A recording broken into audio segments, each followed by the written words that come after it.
दोस्तों, स्वागत है आप सभी का मेरे यूट्यूब चैनल पर। मैं हूँ ओमकार नाथ। आप देख रहे हैं मेरा यूट्यूब चैनल। फ्रेंड, मैं बहुत दिन बाद मैं फिर से वीडियोस लाने की हिम्मत किया हूँ, क्योंकि इस टाइम मैं थोड़ा सा बहुत परेशान चल रहा हूँ। तो आप मेरा सपोर्ट करिए और हिम्मत दीजिए, भगवान से प्रार्थना करिए कि मैं जल्दी स्वस्थ हो जाऊँ और आप सबका ऐसे ही सेवा करता रहूँ और आप लोग के अच्छी कंटेंट आप लोग को देते रहें। तो यदि चैनल पे नए हैं तो आप सब्सक्राइब कर दीजिए, ताकि ऐसे कंटेंट आपको सबसे पहले मिल सके। इसमें बहुत ही इम्पोर्टेंट टॉपिक हैं और बहुत अच्छे क्वेश्चन हैं, जो यूपी पुलिस या यूपीएसआई ऐसे तमाम कम्पिटिटिव एग्ज़ाम जो जिसमें जीके जीएस आने वाले हैं, उसके लिए बेहद इम्पोर्टेंट होने वाला है। तो चलिए देरी ना करते हुए शुरू करते हैं। तो पहला क्वेश्चन है दोस्त, भारत के वर्तमान न्यायाधीश यानी भारत के पहले वर्तमान इस टाइम प्रेजेंट टाइम में जो सीजेआई हैं, ठीक, मुख्य न्यायाधीश कौन हैं? तो ऑप्शन में दिया है N V Ramana, D Y Chandrachud, U Lalit या एस ए बोबडे। तो इस टाइम जो है डी वाई चंद्रचूड़ है, इसके पहले यू ललित थे। ठीक है, ऑप्शन नंबर इसका बी राइट आंसर हो जाएगा। फ्रेंड, यदि चैनल पे नए हैं तो प्लीज़ मेरा रिक्वेस्ट है कि सब्सक्राइब ज़रूर कर दीजिए, सपोर्ट करें, ठीक है, अपने फ्रेंड को शेयर करें। अगला क्वेश्चन लेंगे। अगला क्वेश्चन है फ्रेंड, भारतीय संसद का निचला सदन कौन सा है? फ्रेंड, मैं बहुत ही इस टाइम बहुत समस्या से मैं जूझ रहा हूँ और मेरे पास एनर्जी नहीं है। मुझे उल्टी हो रही है।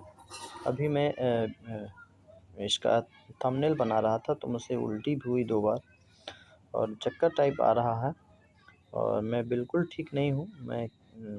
आप समझ सकते हैं, फिर भी मैं कंटेंट ला रहा हूँ, क्योंकि ये बहुत दिन हो गया अब लोग को मैं एक कंटेंट दिए, तो मैं लगा फिर से कोशिश करता हूँ और आप लोग के समझ फिर से आ गया हूँ। आप भगवान से प्रे करिए कि मेरा माइंड सही हो जाए। थोड़ा सा मैं मेंटली प्रॉब्लम हो गया हूँ, ठीक है, मुझसे खाना बिल्कुल नहीं खा रहा है। तो भारतीय संसद का निचला सदन कौन सा होता है फ्रेंड? ठीक है, तो इसका जो राइट आंसर हो जाएगा वो लोकसभा हो जाएगा। ऑप्शन नंबर बी इसका भी राइट आंसर होगा। अगला क्वेश्चन है, भारत में कुल कितने उच्च न्यायालय हैं? तो भारत में कुल कितने उच्च न्यायालय हैं फ्रेंड? तो भारत में जो उच्च न्यायालयों की संख्या है वो 25 है। ठीक है, ऑप्शन नंबर 20 का राइट आंसर हो जाएगा। अगला क्वेश्चन है, पीएम गति शक्ति योजना किससे संबंधित है? जो पीएम गति शक्ति योजना है वो किससे संबंधित है? ठीक है, तो ये एकीकृत बुनियादी ढांचा विकास से संबंधित है। ऑप्शन नंबर ए इसका राइट आंसर हो जाएगा। बहुत ही कम क्वेश्चन लेके आया हूँ, क्योंकि मैं कंटेंट अपडेट करता रहूँ, थोड़ा थोड़ा ही आपको देता रहूँ, क्योंकि ज़्यादा कंटेंट लाने की हिम्मत नहीं है फ्रेंड। इसीलिए मैं छोटा छोटा ही कंटेंट, इसमें समथिंग 20-22 क्वेश्चन होंगे। ठीक है, क्वेश्चन है, राष्ट्रीय जल दिवस जल जीवन मिशन का लक्ष्य क्या है? राष्ट्रीय जल जीवन मिशन का जो लक्ष्य है वो क्या है फ्रेंड? तो वो है हर घर में पाइप जल कनेक्शन, इसका लक्ष्य है। ठीक है, मैं बहुत जल्दी ही डिजिटल बोर्ड पे आने वाला हूँ, क्योंकि मैं स्वस्थ होते ही मैं डिजिटल बोर्ड पे आ जाऊँगा। ठीक है, आपकी बस सपोर्ट की ज़रूरत है। अगला क्वेश्चन है फ्रेंड, भारतीय रिजर्व बैंक का मुख्यालय कहाँ है? जो भारतीय रिजर्व बैंक है उसका मुख्यालय जो है मुंबई में। ऑप्शन नंबर सी इसका राइट आंसर होगा। किस वर्ष भारत ने जीएसटी लागू किया? फ्रेंड, यदि अभी तक सब्सक्राइब नहीं किए हैं तो प्लीज़ सब्सक्राइब, लाइक, शेयर ज़रूर करें। आप मेरे फीलिंग को और दर्द को समझते होंगे तो ठीक है, मुझे जल्दी से सक्सेस करिए और मैं बहुत कुछ करना है, आप लोग की सेवा करना है, आप लोग के दर्द को समझना है। ठीक है, किस वर्ष भारत ने जीएसटी लागू किया था? तो इसका जो राइट आंसर हो जाएगा ऑप्शन नंबर सी हो जाएगा। 2017 में भारत ने जीएसटी को लागू किया था। राष्ट्रीय हरित अधिकरण एनजीटी किस वर्ष स्थापित हुआ? ठीक है, तो ये 2010 में स्थापित हुआ था। अगला दोस्त क्वेश्चन है फ्रेंड, नीति आयोग के पहले उपाध्यक्ष कौन थे? जो नीति आयोग है उसके पहले उपाध्यक्ष तो अरविंद पनगड़िया थे। ऑप्शन नंबर ए इसका राइट आंसर होगा। अगला क्वेश्चन है, भारत का सबसे बड़ा पवन ऊर्जा उत्पादक राज्य कौन सा है? सबसे अधिक पवन ऊर्जा उत्पादक जो राज्य है भारत का वो है तमिलनाडु। ठीक है, ऑप्शन नंबर सी इसका राइट आंसर हो जाएगा। स्वच्छ भारत मिशन का ग्रामीण भाग किस मंत्रालय के अंतर्गत है? स्वच्छ भारत मिशन का ग्रामीण भाग किस मंत्रालय के अंतर्गत है? तो इसका जो राइट आंसर हो जाएगा जल शक्ति मंत्रालय के अंतर्गत है। ऑप्शन नंबर सी हो जाएगा। धरोहर ऐप किससे संबंधित है? जो धरोहर ऐप है वो पुरातात्विक धरोहर संरक्षण से संबंधित है। ऑप्शन नंबर ए इसका राइट आंसर हो जाएगा। 2023 में भारत ने जीएसटी शिखर सम्मेलन की अध्यक्षता कहाँ की थी? ठीक है, बेहद ही इम्पोर्टेंट एक क्वेश्चन है फ्रेंड। ठीक है, मैं जितने कंटेंट जितने टॉपिक और क्वेश्चन को लेके आया हूँ सभी परीक्षा में पूछे गए वाले ही क्वेश्चन हैं।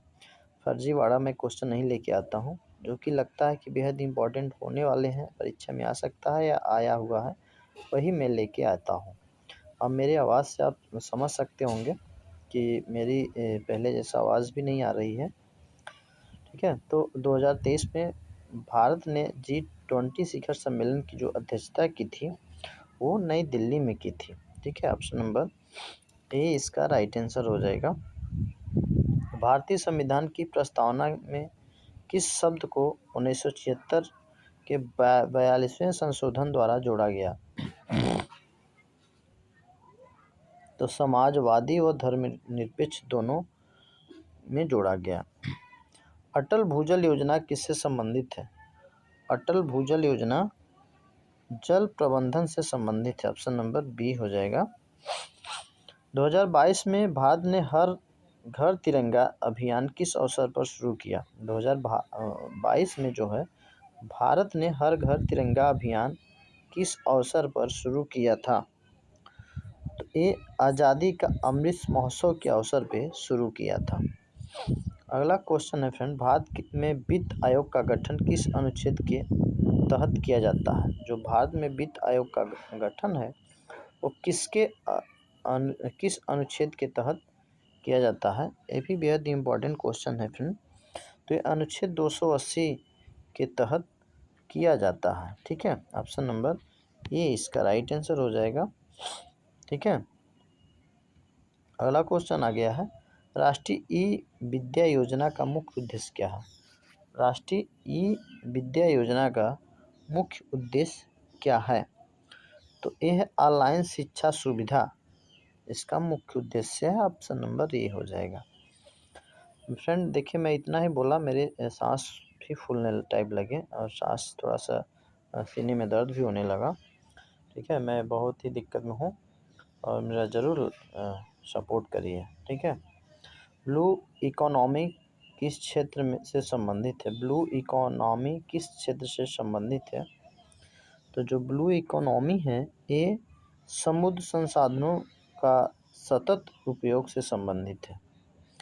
ठीक है, अगला क्वेश्चन है, भारत की पहली वंदे भारत एक्सप्रेस किस मार्ग पर चली? बेहद इम्पोर्टेंट है, जो दिख रहा है सभी मार्ग पे चली हुई है, लेकिन जो सबसे पहला था वो दिल्ली वाराणसी के बीच चली गई थी।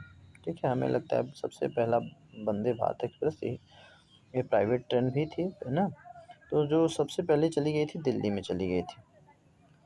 ठीक है, तो फ्रेंड आज का क्वेश्चन इतना ही रहा, कंप्लीट हो गया। ठीक है, मैं कुछ आप लोग के बीच टेस्ट के रूम में कुछ क्वेश्चन पूछने वाला हूँ। ठीक है, आप उसका आंसर कमेंट बॉक्स में ज़रूर बताइएगा। जैसे 2023 में जो भारत ने G20 शिखर सम्मेलन की अध्यक्षता की थी वो कहाँ पे की थी? इसका आंसर आपको कमेंट में बताना है फ्रेंड। ठीक है, नीति आयोग के पहले उपाध्यक्ष कौन थे? ये भी मैं बता चुका हूँ, इसका आंसर बताना है कमेंट बॉक्स में। और बेहद ही इम्पोर्टेंट क्वेश्चन है, जो कि किस वर्ष भारत में ने जीएसटी को लागू किया था। ऑप्शन दिया है, कमेंट में इसका आंसर बताना है फ्रेंड। तो फ्रेंड अब मिलते हैं अगले वीडियो में।